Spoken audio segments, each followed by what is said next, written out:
করে সুস্থ রেখেছেন। মেহেরবানি করে দুনিয়ার সকল ব্যস্ততা ভুলে গিয়ে তার ইবাদত করার জন্য মসজিদে আসার সৌভাগ্য আমাদেরকে দান করেছেন। এই জন্য সকলে বলে আলহামদুলিল্লাহ। আল্লাহ তাআলার দয়া ছাড়া কখনোই কোনো ভালো কাজ করা যায় না। এটা আল্লাহ তাআলার দয়া থাকতে হয়। যদি যাকে ভালো চান তাকে হেদায়েতের পথ দেখান, তাকে দিয়ে ভালো কাজ করান। আর যারা ভালো চান না সে হাজারো চেষ্টা করলেও পারে না। যার প্রমাণ বাস্তবে দেখবেন এ বাজারে এলাকায় অনেক মানুষ আছে, তার মধ্যে বাছাই করে তিনি যাদেরকে পছন্দ করেন তাদেরকে মসজিদে পাঠান। সুবহানাল্লাহ। আর যাদেরকে আল্লাহ তাআলা কবুল করেন না তারা আসতে পারে না, ঠিক না? দেখবেন যে তারা ব্যবসা করতেছে, বিভিন্ন কাজে তারা ব্যস্ত আছে। শুকর আদায় করি এই জন্য যে মহামানব, যে রাসূল সাল্লাল্লাহু আলাইহি ওয়াসাল্লামের কোন মেসাল নাই, সৃষ্টির ফাউন্ডেশন আমাদের কামলিওয়ালা নবী, তরানেওয়ালা নবী, শাফায়াতকারী মুহাম্মদ রাসূলুল্লাহ সাল্লাল্লাহু আলাইহি ওয়াসাল্লামের উম্মত করে পাঠিয়েছেন। এজন্য আরো একবার শুকর আদায় করি আলহামদুলিল্লাহ। যে নবীর উসিলায় আমরা যে বাসা থেকে মসজিদে হেঁটে হেঁটে আসলাম, প্রতি পায়ে এক একটা কদমে 1 বছর নফল ইবাদত করার সওয়াব আমাদের আমলনামায় জমা হয়ে গেছে। সুবহানাল্লাহ। আপনি যতটা কদম নিয়ে এসেছেন ততটা বছর সওয়াব, ততটা বছরের নফল ইবাদতের সওয়াব। কেমন ইবাদত? সারাদিন রোজা রাখা এবং সারা রাত জেগে নফল ইবাদত করার সওয়াব আল্লাহ তাআলা এরকম 1 বছর ইবাদত করলে যে সওয়াব পাওয়া যায়, এক এক কদমের ওসিলায় আল্লাহ তাআলা সেই সওয়াব আমাদেরকে দিয়ে দিয়েছেন। সুবহানাল্লাহ। এটা কার ওসিলায়? মুহাম্মদ রাসূলুল্লাহ সাল্লাল্লাহু আলাইহি ওয়াসাল্লামের ওসিলা আল্লাহ তাআলা দিয়েছেন। কেন? আমাদের দুনিয়াতে থাকার মেয়াদ কম, যাতে এই ছোট্ট মেয়াদে আমরা অন্য নবীদের উম্মত যারা 1000 বছর বেঁচে ছিলেন, 1200, 1300, 1000 বছর বেঁচে ছিলেন, ওই নবীর উম্মতের চেয়েও যেন আমরা বেশি সওয়াবের অধিকারী হতে পারি। বলে সুবহানাল্লাহ। হাসরের ময়দানে চেহারা দেখা হবে না, চেহারা দেখে বিচার করা হবে না, বংশ দেখে বিচার করা হবে না, কে ধনী কে গরিব এটা দেখে বিচার করা হবে না, কে কোন বংশের এটা দেখে বিচার করা হবে না, কে কোন দেশি এটা দেখেও বিচার করা হবে না। তখন আল্লাহ তাআলা বিচার করবেন আমলের উপরে। কিসের উপরে? আমলের উপরে। কে কত ইবাদত করেছে, কে কতটা আল্লাহ তাআলা রাসূলকে ভালোবাসতে পেরেছে তার উপরে বিচার। এজন্য জুমার দিন মসজিদে ঢোকার সাথে সাথেই আমরা যারা এই জুমার খুতবার আগে যারা ঢুকবো তাদের প্রত্যেকের নাম এই ফেরেশতারা বাইরে বসে বাবার মায়ের নাম, বাবার নাম সহ আমাদের নাম রেজিস্ট্রি করা হয়ে গেছে। সুবহানাল্লাহ।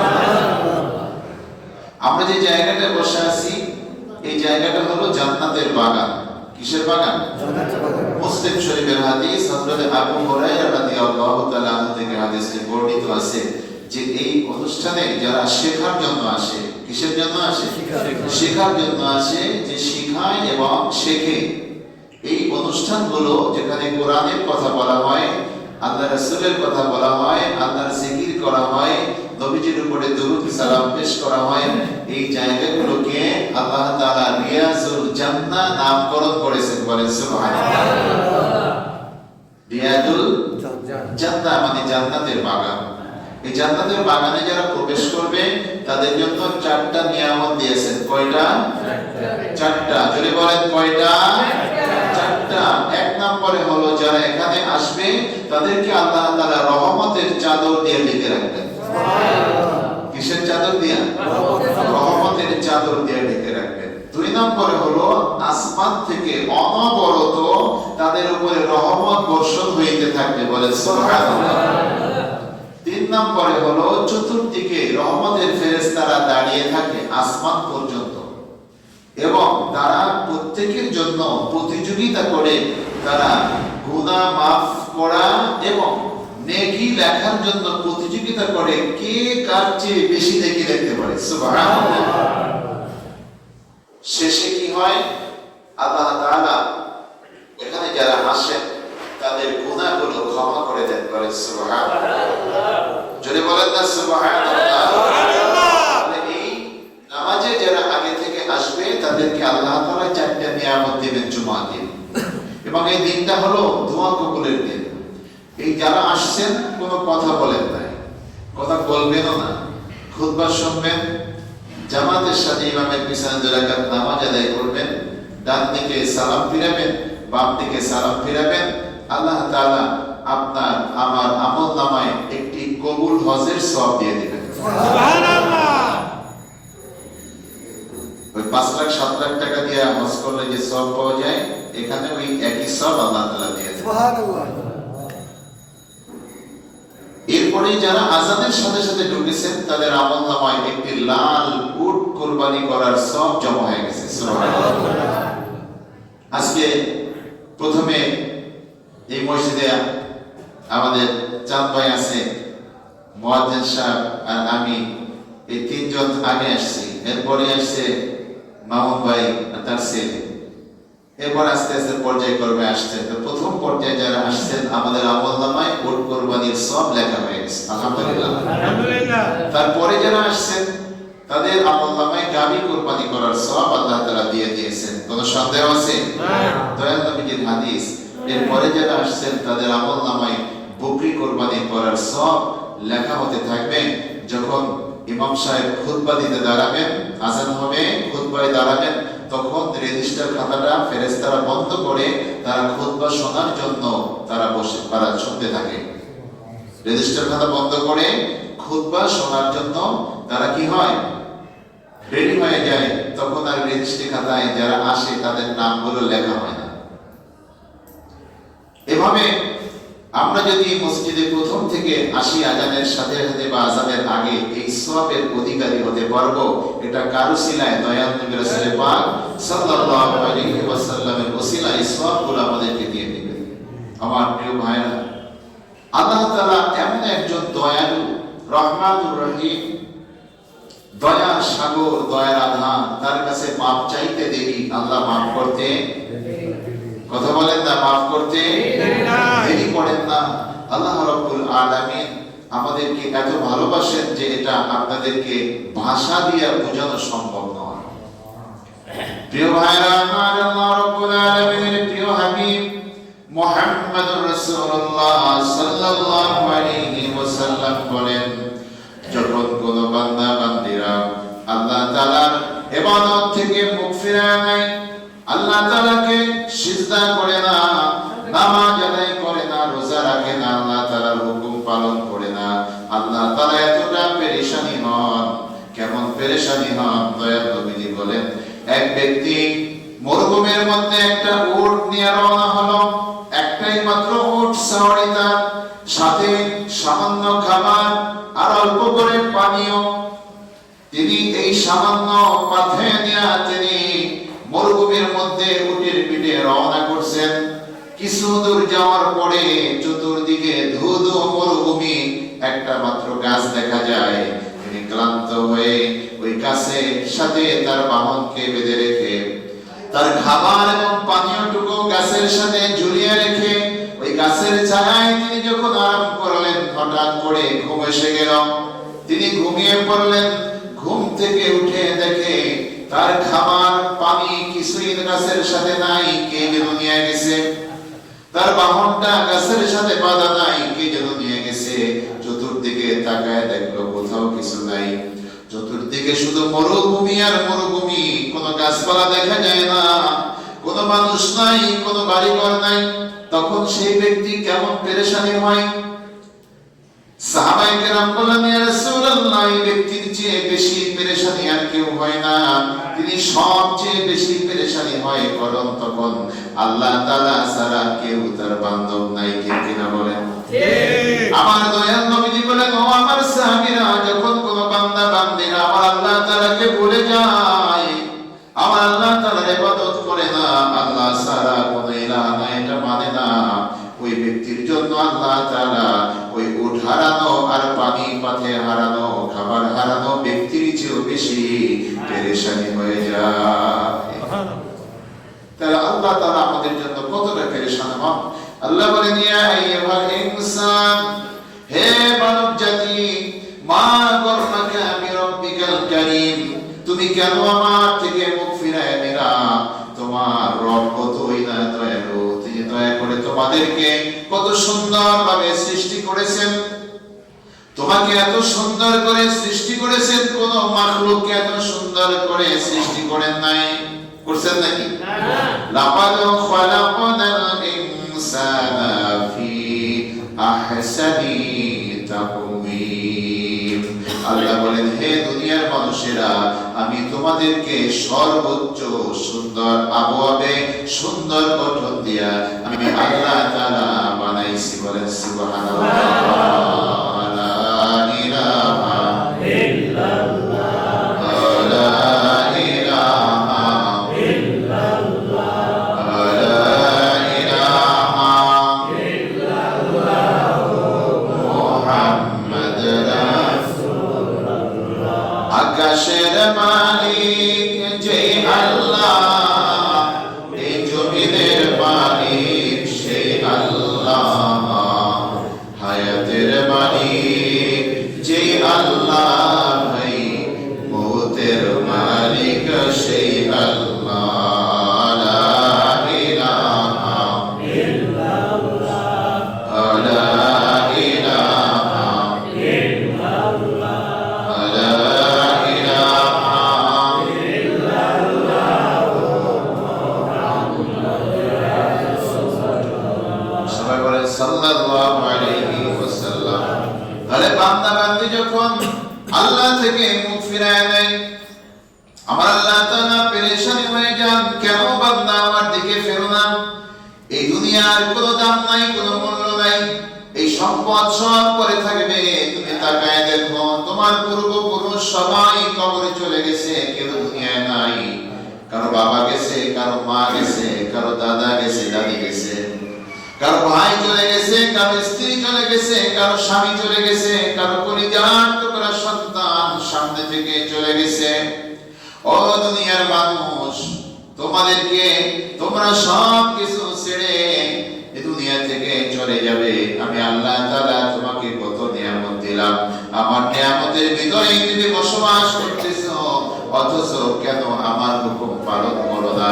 আমার হুকুম কেন পালন করো না? আমার দিকে কেন মুখ ঘুরাও না? কার কথায়, কার পরামর্শে, কার বুদ্ধিতে, কার ওয়াসওয়াসায় তুমি আমাকে ভুলে গেলে? একটু জবাব দাও। কি জবাব দিবে মানুষ? কোনো জবাব আছে নাকি? কোনো জবাব নাই, কোনো জবাব দিতেও পারবে না। আল্লাহ তাআলা এমন পেরেশানি হয়ে যায়।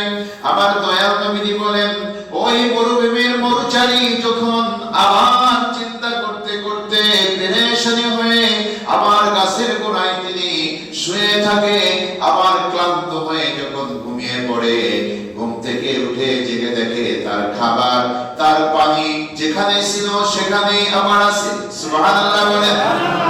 আবার তার বাহন উটটাও সেই গাছের সাথে বাঁধা আছে। তিনি ওই সময় এত খুশি হয় যে আমার সব কিছু হারিয়ে গিয়েছিল, আমার যাওয়ার কোনো পথ ছিল না, আমার আল্লাহ তাআলা আমাকে সব কিছু ফিরিয়ে দিয়েছেন। ওই ব্যক্তি কেমন খুশি হয়? আমার দয়াল নবীজি প্রশ্ন করার পরে সাহাবায়ে কেরাম বললেন, ইয়া রাসূলুল্লাহ, ইয়া হাবিবাল্লাহ, ওই ব্যক্তির চেয়ে দুনিয়ায় আর কেউ বেশি খুশি হয় না। সুবহানাল্লাহ। আমার দয়াল নবীজি ডাক দিয়ে বলেন, আমার সাহাবারা, যখন দুনিয়ার কোন মানুষ আল্লাহ তাআলার বান্দা বান্দীরা শিরক থেকে, গুনাহ থেকে মুখ ফিরাইয়া আমার রবের দিকে ধাবিত হয়, লা ইলাহা ইল্লাল্লাহ করে, মুহাম্মাদুর রাসূলুল্লাহ করে আমার আল্লাহ তাআলাকে সিজদা দেয়, আমার আল্লাহ তাআলা ওই ব্যক্তির চেয়ে কোটি কোটি গুণ বেশি খুশি হয়ে যায়। তাহলে আল্লাহ তাআলা আমাদেরকে কতটা ভালোবাসেন। সুবহানাল্লাহ। সে আল্লাহ তাআলা থেকে আমরা কোথায় যাব? যারা সে আল্লাহ তাআলাকে মানে মানে না তারা কতই না খারাপের মধ্যে আছে, ঠিক না বেঠি? শয়তান তাদেরকে ওয়াসওয়াসা দিয়া দুনিয়ার দিকে ঘুরায় রাখছে যে দুনিয়াই তোমার সব, মরার পরে কিছুই নাই। আসলে মরার পরে যে আমাদের আসল জীবন শুরু হয়ে যাবে এটা আমরা ভাবি না, ঠিক না বেঠি? আল্লাহ রাব্বুল আলামিন বলেন ইন্নাল্লাযীনা কাফারু মিন আহলিল কিতাবি ওয়াল মুশরিকিনা ফি নারি জাহান্নামা খালিদিনা ফিহা। আল্লাহ বলেন যারা কাফের, যারা মুশরিক, যারা ইহুদি আর নাসারা, তারা দুনিয়া থেকে যখন বিদায় হয়ে যায়, মারা যায়, তাদের জায়গা হবে ফি নারি জাহান্নামা খালিদিনা ফিহা। তারা জাহান্নামের আগুনে চিরজীবন অনন্তকাল তারা জ্বলতে থাকবে। উলাইকা হুম শাররুল বারিয়া। এই সমস্ত প্রাণীগুলো, এই সমস্ত মানুষগুলো হলো আমার সৃষ্টির মধ্যে সবচেয়ে নিকৃষ্ট। বলেন নাউযুবিল্লাহ। কেন আল্লাহ আমাদেরকে এত ভালোবাসেন? কেন তাদেরকে জাহান্নামে জ্বালাবেন? এই কারণে যে তিনি সবকিছু জানা শোনার পরেও, বোঝার পরেও সে আল্লাহ তাআলার সাথে শরীক করা বাদ দিত না। যেমন কাফের, ইহুদি, নাসারা, মুশরিক যারা, তাদেরকে আল্লাহ তাআলা ক্ষমা করবেন না। আবার আল্লাহ বলেন পক্ষান্তরে ইন্নাল্লাযীনা আমানু ওয়া আমিলুস সালিহাত, নিশ্চয়ই যারা আমার উপর ঈমান আনবে, আমার রাসূলের উপর ঈমান আনবে, তকদীরের উপর ঈমান আনবে, ফেরেশতাদেরকে না দেখে ঈমান আনবে, আমার কিতাবের উপরে যারা ঈমান আনবে, মৃত্যুর পরের জীবনকে যারা বিশ্বাস করবে, হাসরের ময়দানে হিসাব নিকাশ হবে এটা যারা বিশ্বাস করবে, এই অনুযায়ী যারা ভালো কাজ করবে, আমার হুকুম মতো চলবে, উলাইকা হুম খায়রুল বারিয়া। আমি আল্লাহ তাআলা আমার সৃষ্টির মধ্যে এরা হলো সবচেয়ে উত্তম, সবচেয়ে ভালো সৃষ্টি। বলেন সুবহানাল্লাহ। সবচেয়ে ভালো হলো তারা। আমার আল্লাহ রাব্বুল আলামিন বলতেছেন লাহুম জান্নাতিন তাজরি মিন তাহতিহাল আনহার। আমার আল্লাহ বলেন তাদেরকে আমি এমন জাযাত দান করব, এমন উপহার দিব, এমন পুরস্কার দিব, সেটা হলো জান্নাত, যে জান্নাতের নিচ দিয়া নহর প্রবাহিত হবে। বলেন সুবহানাল্লাহ। এই যমুনা নদীর মধ্যে যদি আপনাকে একটা পাঁচতলা বিল্ডিং করে দেওয়া হয়, সুন্দর একটা বাগান করে দেওয়া হয় চতুর্দিকে, আর নিচ দিয়া পানি চলাচল করবে, আপনি উপরে থাকবেন, এটা কেমন লাগবে? কথা বলেন কেমন লাগবে? এটা তো দুনিয়ার একটা উদাহরণ, জান্নাতের উদাহরণ এরকম নয়। জান্নাতের নহরগুলো এত সুন্দর, দেখলে চোখ জুড়ায় যায়। বলেন সুবহানাল্লাহ। জান্নাতের মধ্যে একটা ইট হবে স্বর্ণের, আর একটা ইট হলো রৌপ্যের। এটা দুনিয়ার সোনা রূপা না, এটা হলো জান্নাতের স্বর্ণ রৌপ্য, যার দুনিয়ায় কোনো তুলনা চলে না, যার গাঁথনি হবে মেশক অম্বর দিয়া, যার মধ্যে প্রবেশ করলে কোনোদিন আর আল্লাহ তাআলা বের করে দিবেন না। সেখানে শুধু শান্তি আর শান্তি, কোনো অশান্তির লেশ মাত্র থাকবে না। জান্নাতের মধ্যে আপনি যা চাইবেন তাই পাবেন। চাইতে দেরি আল্লাহ তাআলা হাজির করতে দেরি করবেন না। তারপরেও প্রতি জুমার দিন আল্লাহ তাআলা জান্নাতুল ফেরদাউসে ডেকে নিয়ে বলবেন সালামুন কাওলাম মির রাব্বির রহিম। তোমার রবের পক্ষ থেকে তোমাদের উপরে শান্তি বর্ষিত হোক। বলেন সুবহানাল্লাহ। আল্লাহ তাআলা প্রকাশ পাবেন, আর জান্নাতীরা আল্লাহ তাআলার দিকে এভাবে তাকায় থাকবো। তাকায়া দেখতে দেখতে হাজার হাজার বছর কেটে যাবে শুধু দেখার এই প্রেমের মাধ্যমে। বলেন সুবহানাল্লাহ। হাজার হাজার বছর পরে যখন হুঁশ ফিরবে, তখন আল্লাহ বলবেন বান্দারে, তোমাদেরকে আমি যেই নিয়ামত দিয়েছি, তোমরা আমার কাছে আর কি চাও? সুবহানাল্লাহ। আমরা বলবো আল্লাহ তুমি যা দিয়েছো এতেই আমরা খুশি, আর কিছু দরকার নেই। আমার আল্লাহ বলবেন না না বান্দা, তুমি আমার জন্য রাত জেগেছো, তাহাজ্জুদের নামাজ আদায় করছো, 5 ওয়াক্ত নামাজের সময় হলেই আযান শোনার মাত্র নামাজে দাঁড়িয়ে গেছো, আমাকে ভয় করে তুমি সুদ খাও নাই, তুমি ঘুষ খাও নাই, অন্য নারীর দিকে তাকাও নাই, হারাম খাবারের অভাব ছিল না, ইচ্ছা করলে তুমি খেতে পারতে, তুমি খাও নাই, তুমি মানুষের জমি দখল করো নাই, কারোর উপরে জুলুম করো নাই, আমি আল্লাহ আমার জন্য। সুবহানাল্লাহ। ও বান্দা বান্দিরা, আমি তোমাদেরকে শুধু এই নিয়ামত দিয়েই খুশি না, যাও তুমি যা চাইতে পারো না আমার কাছে মজুদ আছে। আমি আল্লাহ সব নিয়ামত তোমাদেরকে দিয়ে দিলাম।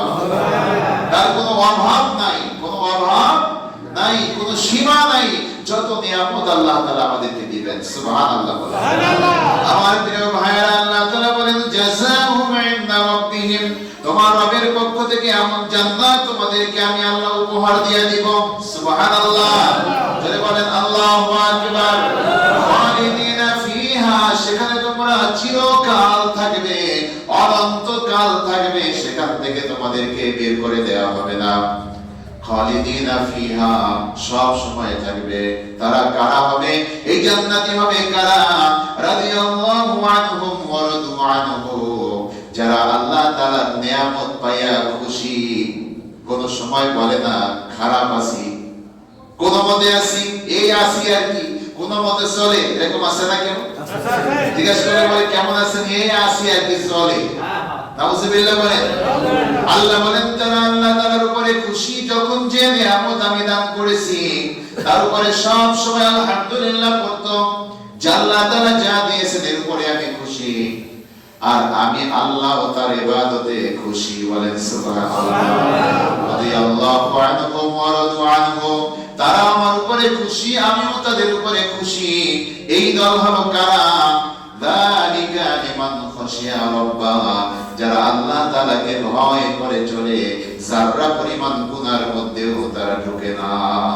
তারা বিশ্বাস করে রমজান মাসে রোজা রেখে যেমন পানি পান করলে, খাবার খাইলে রোজা ভঙ্গ হয়ে যায়, রোজা হবে না, ঠিক তেমনি ভাবে তারা আল্লাহ তাআলাকে ভয় করে চলে, আল্লাহ রাসূলের হুকুম মতো চলে, ওলি আল্লাহদের সাথে চলে, আলেম ওলামাদের সাথে চলে, গুনাহের মধ্যে যায় না।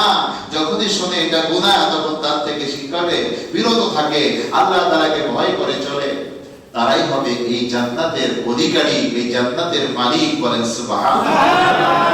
আল্লাহুম্মা সাল্লি আলা সাইয়্যিদিনা মাওলানা মুহাম্মাদ ওয়া আলা আলি সাইয়্যিদিনা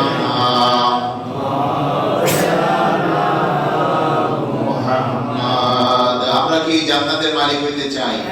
কারা কারা চাই? হাত তুলে দেখা। নারে তাকবীর, নারে তাকবীর, নারে রিসালাত, নারে রিসালাত।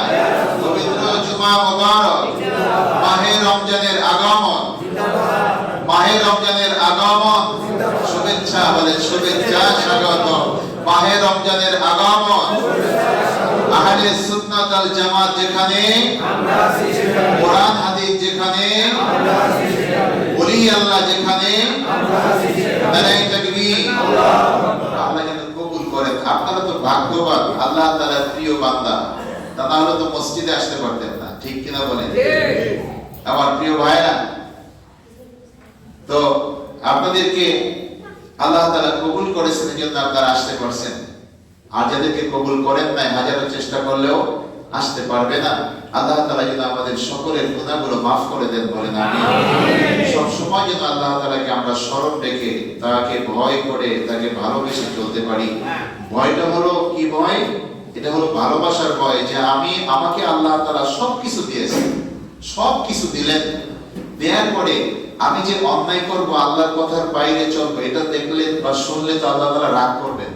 এই ভয়, ভালোবাসার ভয়, এটা যখন আপনার অন্তরে পয়দা হবে, তখন আপনি মুমিন হবেন। কি হবেন? মুমিন হবেন। তার আগে মুমিন হওয়া যাবে না। যতক্ষণ আল্লাহ তাআলাকে আপনার মধ্যে উপস্থিতি আপনি বুঝতে না পারবেন, আল্লাহ তাআলার এই ভালোবাসা, প্রেম, মহব্বতটা আপনার অন্তরে পয়দা না হবে, দয়াল নবীজির প্রেম আপনার অন্তরে পয়দা না হবে, ততক্ষণ পর্যন্ত আমরা মানুষের কাতারেই পড়ব না। ঠিক কিনা বলেন? দেখতে মানুষ হলেও আসলে আদতে মানুষ হতে পারবো না। আমার প্রিয় ভাইরা, রাগ করছেন নাকি? এই জন্য সবসময় আল্লাহ তাআলাকে ভালোবাসতে হবে। মনে রাখবেন, আমাদেরকে সৃষ্টি করছেন কে? আল্লাহ। কোনো সন্দেহ আছে নাকি? এই একটা অঙ্ক কিনতে গেলে দুনিয়ার টাকায় কুলাবে? কে দিবে আপনাকে? একটা চোখ, একটা পা, একটা হাত কেউ বানাই দিতে পারছে আজ পর্যন্ত? প্লাস্টিকের দিয়ে কিছুদিন চলা যায়, কিন্তু অরিজিনাল যে হাত আর পায়ের যে শক্তি, আল্লাহ তাআলার রহমত আর বরকত, এটা কি ওই নকলগুলোয় পাওয়া যায় না? এটা কখনো সম্ভব না। তাই মনে রাখবেন, আল্লাহ তাআলা যত নিয়ামত আমাদেরকে দিয়েছেন, একটা নিয়ামতের শুকর যদি আমরা আদায় করি, কৃতজ্ঞতা স্বরূপ কিয়ামত পর্যন্ত যদি আমরা সিজদায় করে থাকি, তারপরেও তার নিয়ামতের শুকর আদায় করা শেষ হবে না। আল্লাহ তাআলা যেন আমাদের সবাইকে কবুল করেন, তার ইবাদত করার জন্য আমাদের জন্য সহজ করে দেন, বলেন আমিন। মা বাবার আম্মা মারা গেছে, আমার আব্বা নাই, অনেকেরই মা নাই, বাবা নাই, সবার জন্য তো দোয়া করা হয়। ভাই, আপনারা অনেকে রাগ করেন, দেখেন দোয়া করার সময় যদি সবার জন্য দোয়া করা না হয়, অনেকে বলে যে হুজুর আমাদের কথা বলে দেন। সবাই তো চায় দোয়া, আল্লাহর কাছে চাইতে হবে, না চাইলে তো আল্লাহ তাআলা দিবেন না। দিবেন নাকি? আপনি চাইবেন না, আপনারে দিবে? জোর করে তো আল্লাহ দিবেন। আল্লাহ বলছে, তুমি উদউনি আস্তাজিব লাকুম, আমার কাছে চাইলে আমি দেব, আমাকে স্মরণ করো আমি দেব, না চাইলে দেবে না। তাই কান্নাকাটি করে চাইতে হবে, বিনয়ের সাথে চাইতে হবে। ভাই, নামাজের পরে 10 মিনিট 20 মিনিট সময় যদি আপনি দিতে পারেন, এটা আপনার জন্য ভালো। না দিতে পারলে আপনার ক্ষতি নাই, কিন্তু আপনি নিয়ামত আর পাবেন না, পাবেন।